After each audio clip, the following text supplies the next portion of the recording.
De Gaulle, héros ou tyran? Le libérateur et le fondateur de la Ve République. En 1944, alors que les forces alliées libèrent la France, Charles de Gaulle revient triomphalement à Paris. Il marche sur les Champs-Élysées aux côtés de la foule, acclamé comme le symbole de la libération nationale. Mais il n'est pas seulement un militaire, il devient le chef du gouvernement provisoire. Sa priorité est claire, restaurer l'autorité de l'État, reconstruire le pays, et éviter que la France tombe dans le chaos. Il met en place de profondes réformes, droit de vote accordé aux femmes, nationalisation de certains secteurs stratégiques, et création de la sécurité sociale.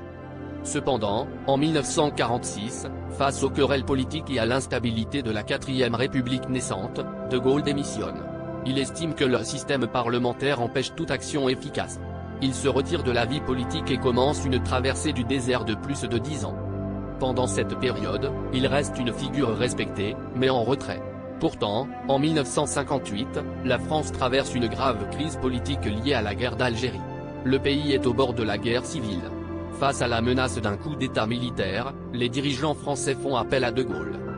Il accepte de revenir au pouvoir à condition de rédiger une nouvelle constitution, mettant fin à la 4e République.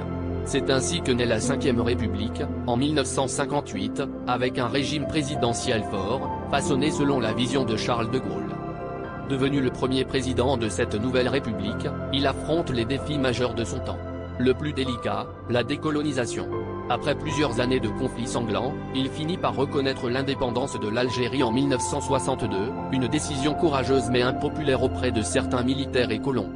Sur le plan international, De Gaulle affirme l'indépendance de la France. Il retire le pays du commandement intégré de l'OTAN, s'oppose à l'hégémonie américaine et à l'entrée du Royaume-Uni dans la CEE. Il développe l'arme nucléaire française et prône une Europe des nations. En 1965, il est réélu au suffrage universel. Mais en mai 1968, une révolte étudiante, suivie de grèves massives, secoue la France. Bien que De Gaulle reprenne temporairement le contrôle de la situation, son autorité est affaiblie. En 1969, après l'échec d'un référendum qu'il avait lui-même initié, il choisit de démissionner, fidèle à ses principes. Il se retire définitivement de la politique et s'installe à Colombey-les-Deux-Églises, où il meurt le 9 novembre 1970.